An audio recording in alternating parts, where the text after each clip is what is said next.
Good morning, everybody. My name is Leanne Johnson. Thanks for taking some time to review this webinar that will review everything, hopefully everything that you need to help you get started using the BIRs system for this school year. The first thing that might be helpful for you to do is you'll see on your screen is there's a link to a shared Google Drive folder, and it's an abbreviated address to try to make it easier to type in. It would be probably helpful as you review these materials that you go ahead and open up a browser and type in that address so that you have access to all of the materials that we'll be reviewing for today. To just quick orient you to what's there once you're into that folder, so this is the public folder that I share every time we do a training with the BIRs, and I just keep updating it as we go through a training with whatever the most current information is. And so in there, what you'll find is you'll see the Getting Started with the BIRs document for this school year. That'll be the document that I'm going to switch over to sharing here in a minute, so that you know that it's there. If you want to go ahead and open it, feel free to do that. You'll see some of the training slides that we've used most recently. I am going to be referencing those as I highlight certain steps in the process of getting set up. And so know that you've got, for the things that I'm just going to touch on and suggest that you do to get going, there's a lot more information that's already contained in those slides to help walk you through the steps. And so I encourage you, if you're questioning, well, how do I do this, to also open up those slides when you start actually trying to get things set up so that you have that resource as well. The forms and the templates that we'll use, and we'll talk through how to get those started, are all posted in here, along with just some other guidance documents. These are just ongoing resources for you to know that are there. The other thing that you'll see at the bottom of this folder are the new workbooks that will summarize all of your data that you'll want to be able to download and start using today once you've gone through the webinar. And so when we're ready, I'll walk you through the steps for what to do with those. But I wanted you to know that you've got all of this information that we'll be going through today that's already posted here in this folder for you. And this stays public so you can access it at any point in time. So I'm going to switch over here to what we're going to start to walk through to get you going with things for today. So there's a document, as I pointed out, that's the Getting Started with BIRs. Now, hopefully most of you are familiar with it. You've been through the full training, so this is just a refresher for how do I get things started again for this school year. And so as a reminder, there are 3 different documents that you'll be working with as part of the BIRs system. There's the Google form that will talk through how to quick set up and make sure that you have that ready to go for staff that will be filling out the BIRs. There's the Google spreadsheet that will automatically gather all of the data from that particular form that you set up. This will be where you will copy the data and then paste it into your Excel workbook, which is this final document that you see just a quick picture of here that we'll talk through near the end of our time this morning. And that's where once you paste the data in and you refresh it within that Excel workbook, it will create all of the summaries for your team to start using to make database decisions. So to get us started, there are really 2 different approaches or things to think about. You can either start brand new with the forms and take the template that's posted on Google and just start completely fresh. If your team started last year and you already have something going, or from previous years, and you don't want to start completely over, what I'm going to suggest is that you take that form and copy it and start with a new copy of it for this year. And so either way, the first decision point is, which approach are you going to take? Are you going to start fresh, or are you going to copy from something that you already have that exists and you're just going to update it? The rest of this document walks through the steps for either of those approaches. So we're going to start with the assumption of just starting fresh. And so what you'll do is, once you are in that Google Drive folder that I shared, you will find the link for the Google form. So I'm going to switch what you're seeing here so that I can show that to you. Now, the one little reminder that I'll make every time we go through BIRs training is that as you start working with your form and setting it up, it really is best to work in an internet browser other than Chrome, which seems very counterintuitive since we're using Google developed tools, but Chrome really does not, when you're editing, things just slow way down and it takes forever. So you'll see that I'm actually working in Firefox.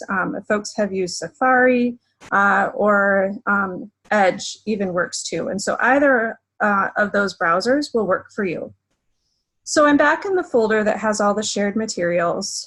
You'll want to make sure first that you are also logged into your Google Drive account. And so I know that I'm logged in because I can see my picture up in the top right corner. So I know that I'm also logged into my Google Drive account and that I have another tab open so I can see the documents that are in one of my Google Drive accounts.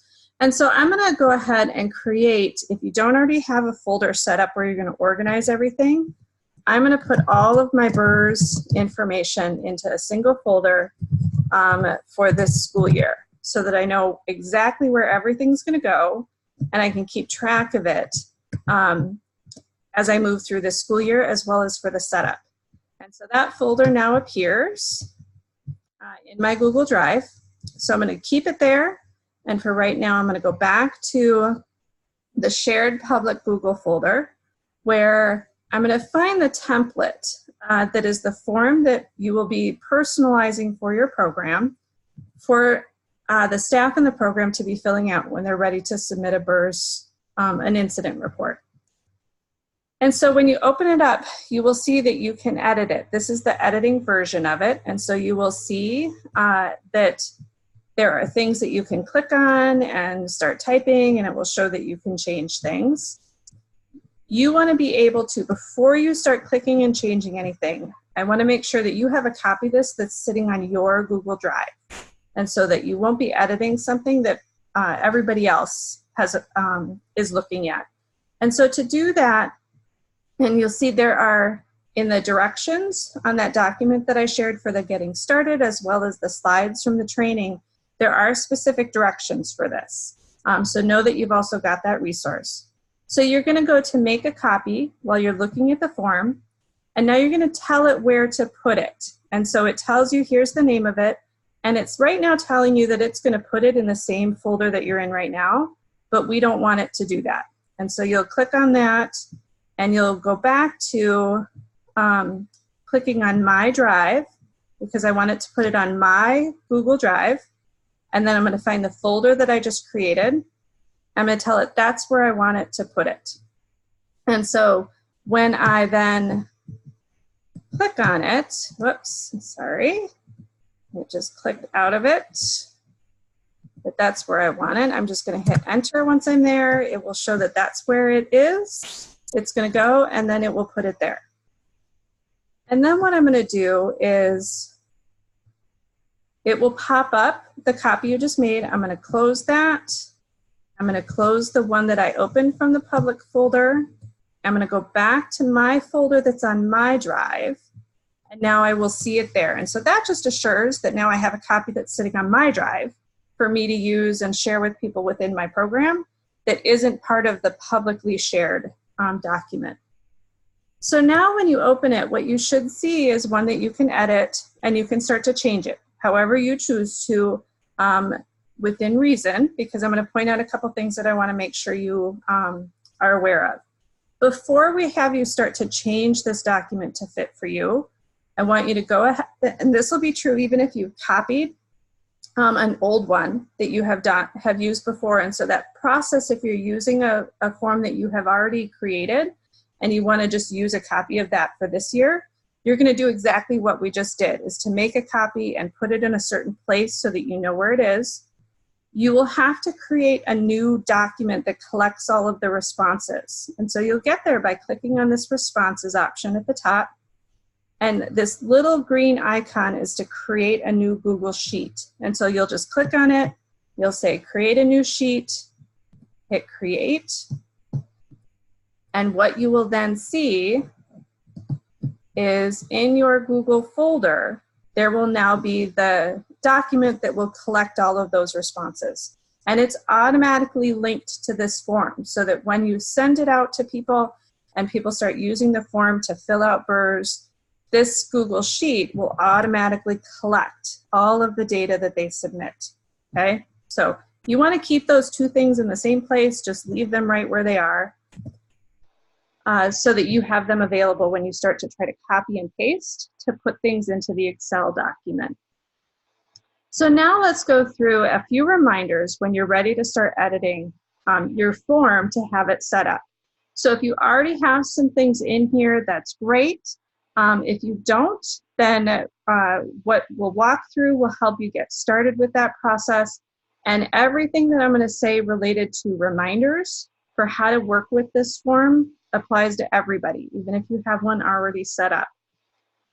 So you can go ahead and change the title of the form however you'd like. If you'd like to click on it, that's how you can start to edit the text. It will automatically make those changes, and Google Form automatically saves everything.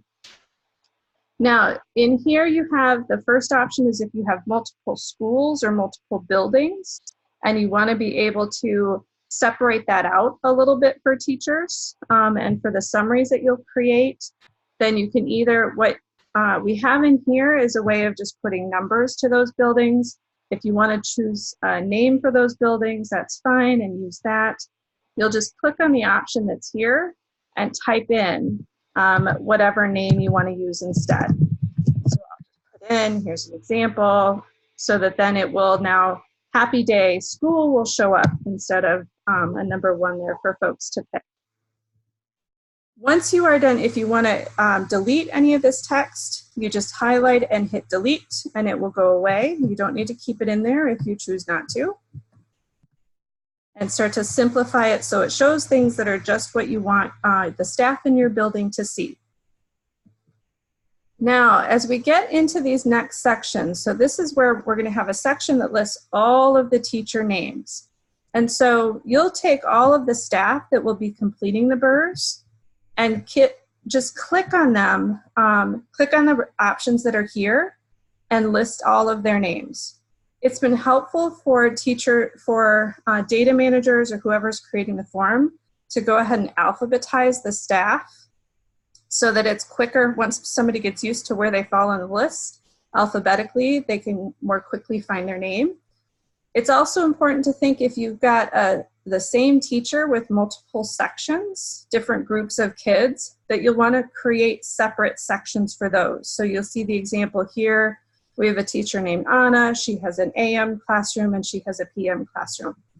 In some cases, so each of those get their own separate option here, because what you see when you click on the options where you're editing the names of the teachers is the Google form is set up to now, once you select that teacher, when you're filling out the BIRs form, it will then take that person directly to just the list of kids that are part of that classroom. And so you want to keep track of which teacher is associated with which section.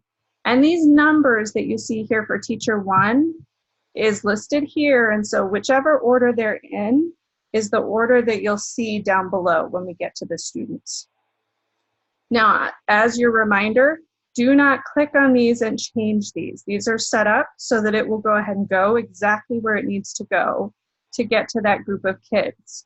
If you are clicking around, so I'm going to do this so that you see, if you click on that little arrow that's next to that, you'll see all of the different sections of this form come up. And one of the biggest challenges that we see is that sometimes people accidentally select one of those. And then when they go to fill out a form and they select the teacher and they think they're going to see a certain group of kids and they see a different group of kids, this is the problem, is that the form is no longer going to the right section in the right group of kids. And so that's just something to be aware of as you start working with the form, is not to click on this right-hand side at all, as much as you can avoid it. So once you've entered in all the names of the teachers, I'm going to keep in mind which teacher is first. So 1 is Anna in the AM in her AM class. So I'm going to scroll down here. After I get past all of the teachers, it will then take me to the groups of kids. And so each of these, it's labeled here for children for teacher 1. This is something that you can change if you choose to. If you know that you're now filling out the children for Anna's AM classroom, you can go ahead and put Anna's AM classroom in there if you choose to.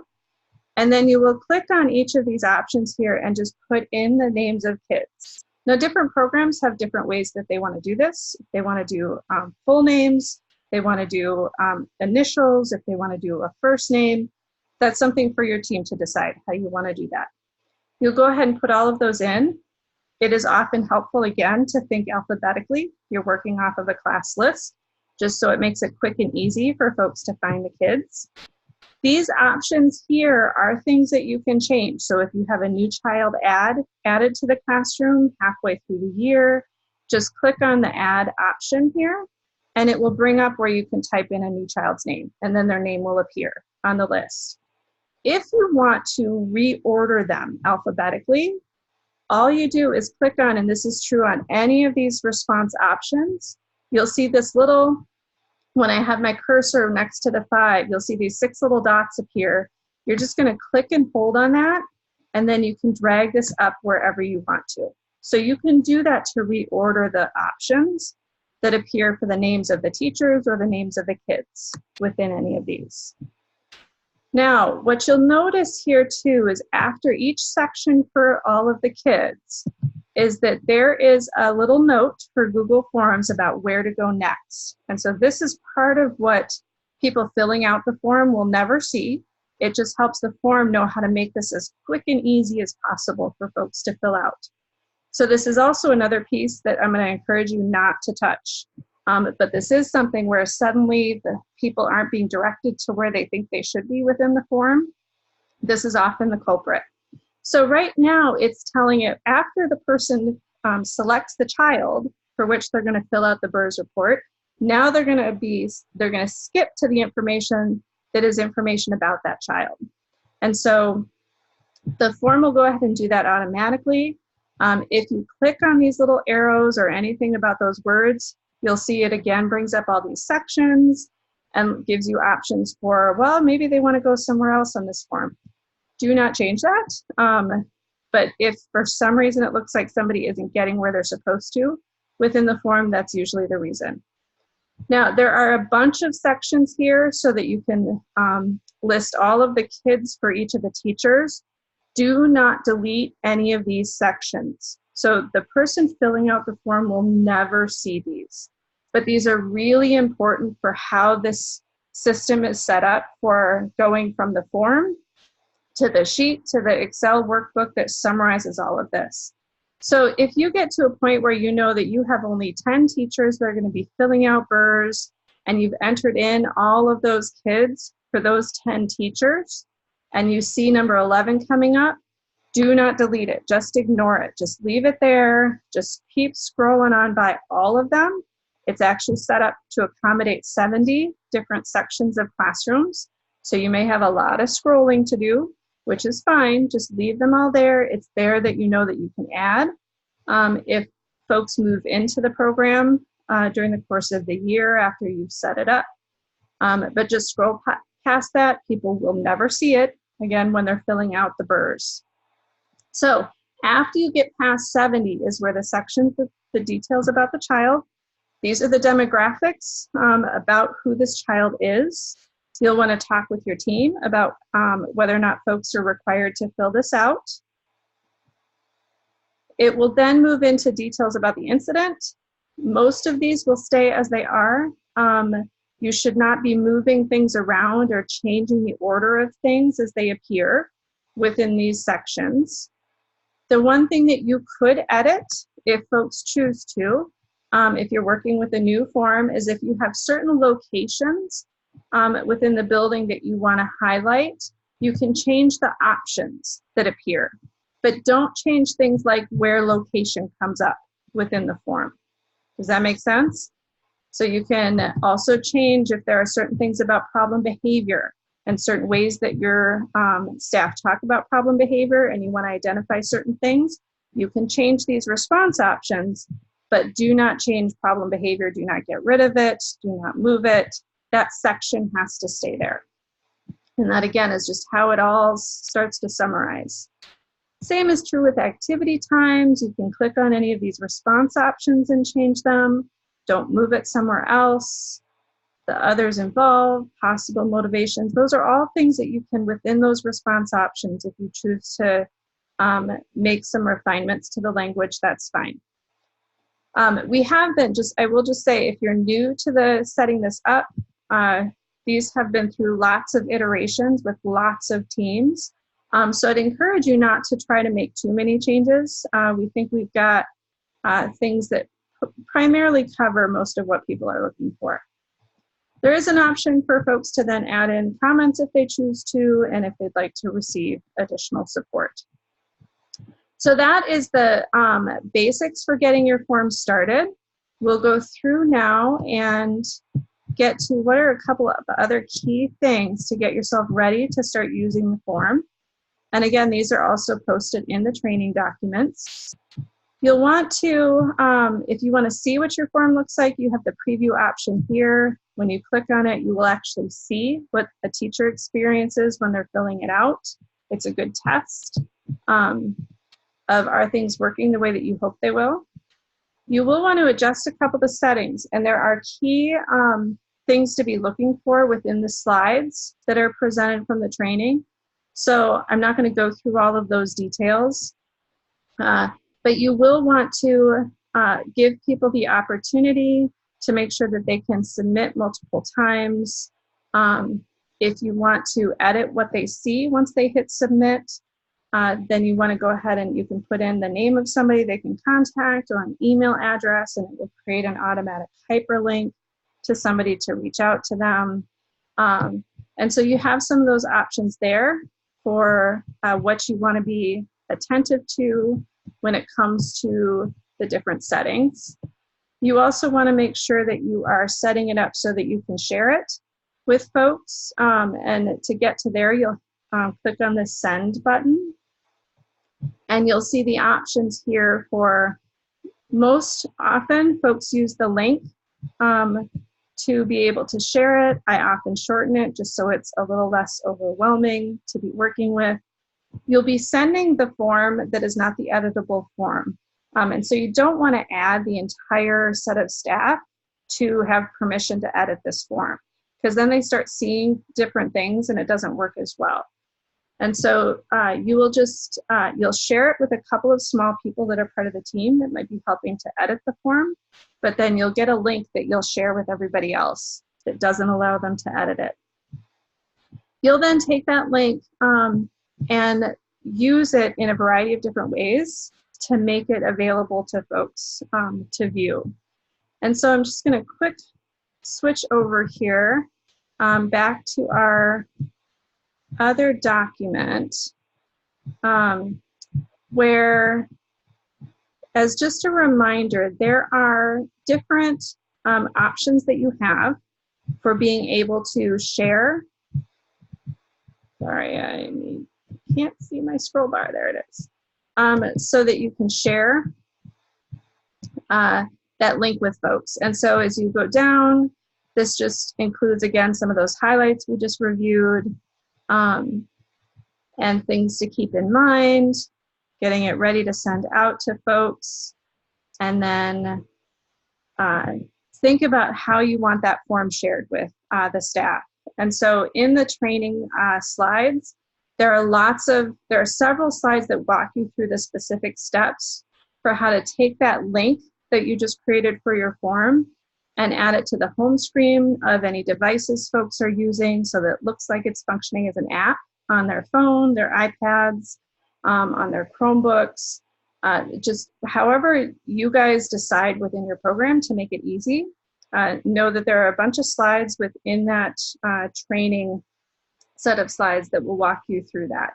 So that's just the next decision point for how you're going to get people starting to use it. From there, then, it becomes about how you then gather that data and start to put it into a workbook that will summarize all of it.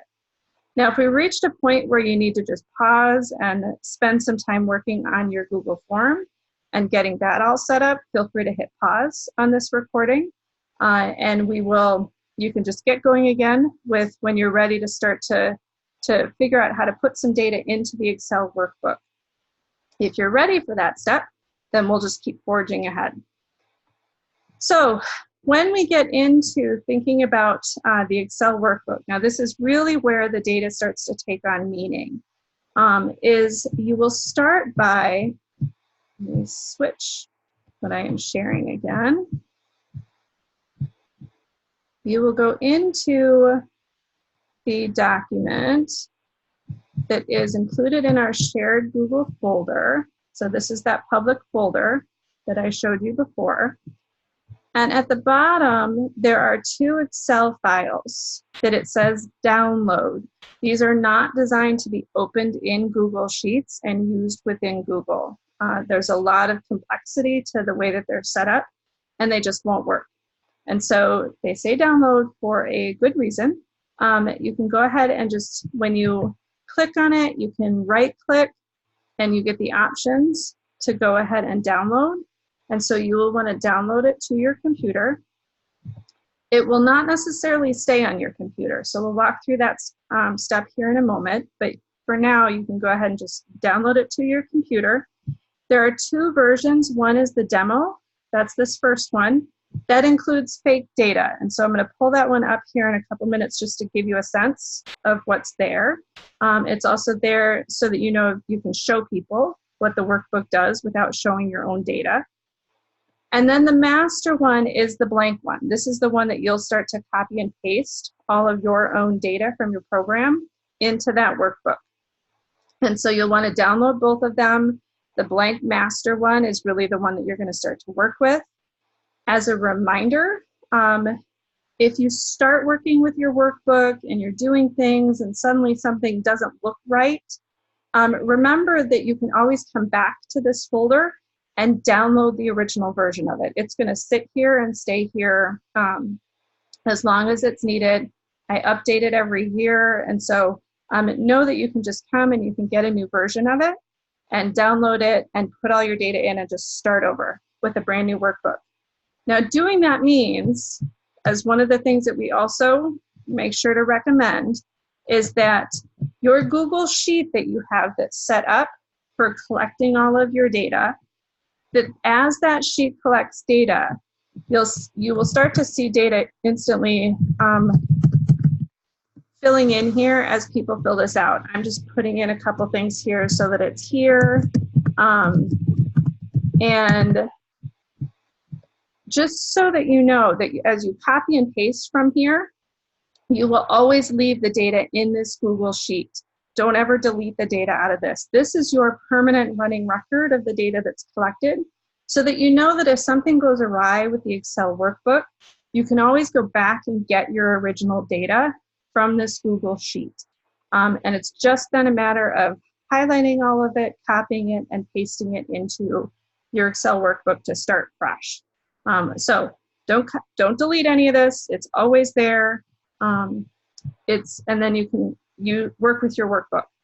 Now, the workbooks are designed, they're Excel based. If you're new to working with the Excel workbooks, they include a bunch of tables and charts that don't tend to work real well on Macs. And so if you're working with a Windows-based PC, you can go ahead and keep it on the hard drive of your computer if you choose to. What most of our folks have done, but particularly our Mac users have done, is they have used something like Microsoft OneDrive, or if your school district has Office 365, it's that same idea. And they'll put the workbook into that Microsoft OneDrive or Office 365. And that will, so I have already done that. I took the folder that I downloaded, I just dragged it into here. It functions just like Google Drive.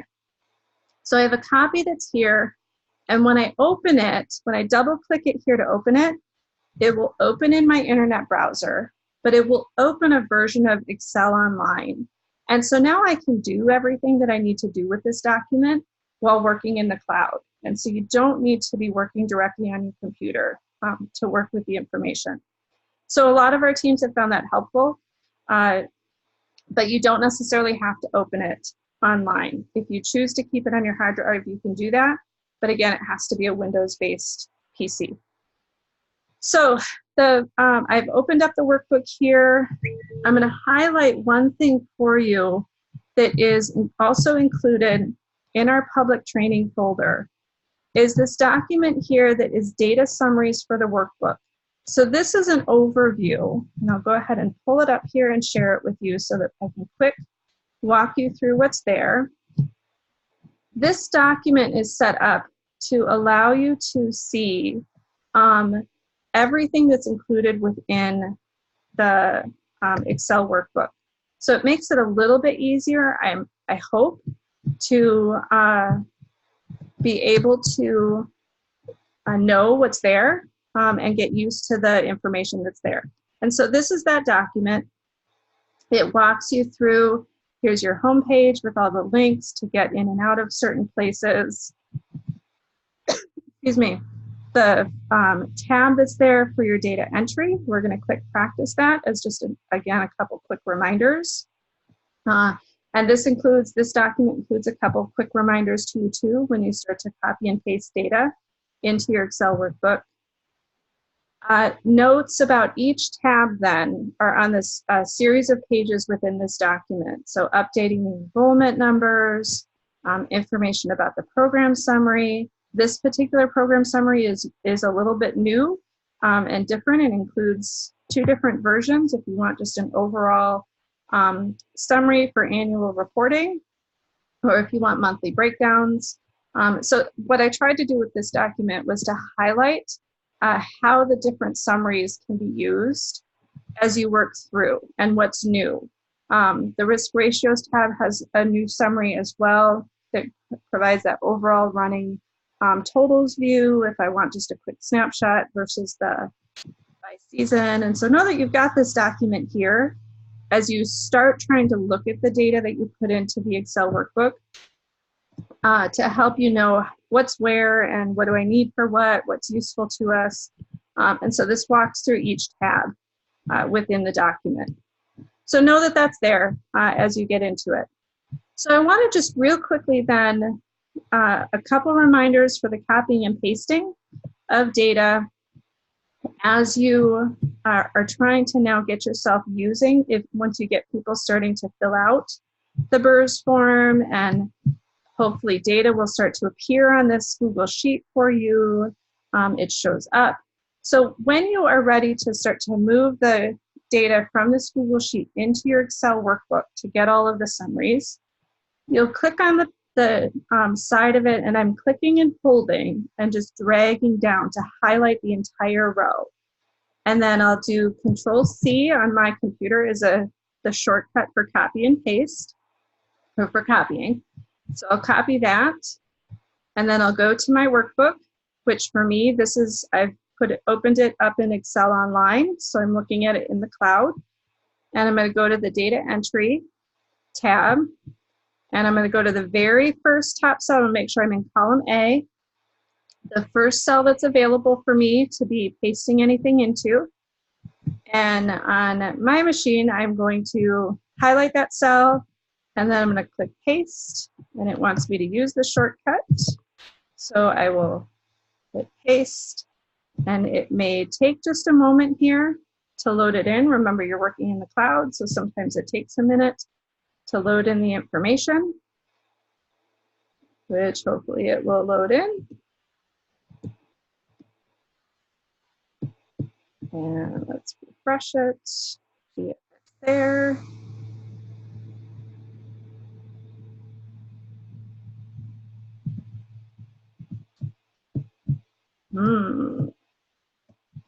See, this is, love technology when it works, right? Let's try this again.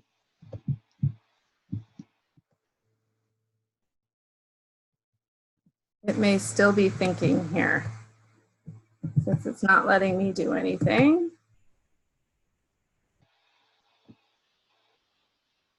All right, so I'm going to go ahead and show you one more thing while we wait here while it's thinking. If you want to go ahead and open, if you're working in Excel Online, which also makes it a document that other people can look at if you choose to share it with them. You can open it in Excel still. And so if you see that option that I'm clicking on, Open in Desktop App, that's me telling it I want you to go ahead and use Excel that's on my computer and open this so that I can start to edit the document in Excel. And sometimes that's a little bit easier for folks to work with if you start playing around with the data. So let's see if it got things loaded in here. And for some reason, it is just not letting me put that in there. So let me go ahead and, oh, well, that would be the problem. Okay, so I'm going to pause for a minute and fix what is wrong here with this particular sheet. And I'll be right back. Okay, and we're back. Sorry about that. So I realized I had kept a sheet protected that was preventing things from being able to copy and paste it. And so that's been fixed. And so let's try this again. So I have copied, I've highlighted those on the sheet and use Control-C to copy them. And now in that first top cell, I'll use Control-V as my shortcut to paste, and then it will paste the information in. And so you will do that every single time you're ready to paste new information into this workbook. As just a couple of tips, what teams have done, like I said, on your Google Sheet that you're seeing right now that collects all of the data, you never want to delete that. But what some folks have done that they found helpful is once they know they've hit the bottom row of what they've copied and pasted, is you'll highlight that row and just give it a color so that you know that that's where I stopped. So anything after that is new, that the next time you come in to copy and paste the data, you can just, you'll know exactly where you need to start, and you will just start to highlight those cells and copy and paste them into the workbook. And the workbook, you will simply keep scrolling down until you see the next open cell in that column A, and that's where you'll paste the data. Now, once you've pasted in the data, what the workbook that I have open right now is the master, and so when you start to look at all of those sheets, they're all empty. None of the data appear right now, and so you'll see lots of things that look like they aren't really doing anything for you, and that's because they're not. They are simply waiting for you to put data in. So I didn't put much in that's really going to be helpful here, but the step that you'll follow when you're ready to have it update all of the data is you'll go click on the data option at the top menu, click refresh all connections, and I don't think I put anything in that's going to help it actually show anything to you, but that's where the data would start to appear. And so if you look at this, if you look at the demo version that is included, let me quick just open that. Then you will see that it has all of those data that will be displayed, and as you make changes to things, it will go ahead and update all of that automatically when you hit refresh.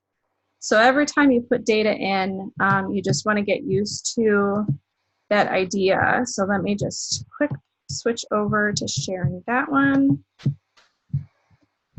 Is that this is the demo that includes some data, and so data at the top, I'm going to, this is still protected, let me change that. I do still need to actually fix something on here, it looks like.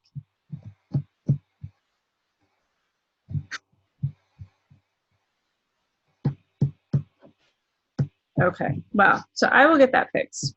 What you will see then is all of the data are here, that then it will summarize all of that for you automatically. On the version that I'm going to fix, what you will see at the top here is in that data option, this refresh all option, it should be available to you. And so you'll just keep hitting refresh and it will let you update all of these summaries. So clearly on the demo version, I didn't get that fixed. And so I will make that change before you all get started. So as you get going, hopefully this quick start will give you enough to get you familiar with what you need. This document that is shared with you walks through these steps and has all of these reminders. The slides that are included in that public folder give you a lot more of the details about each of these steps. And hopefully that will help you get started with what you need. There's a couple of follow-up webinars that we make available to folks as you start to get into actually using it.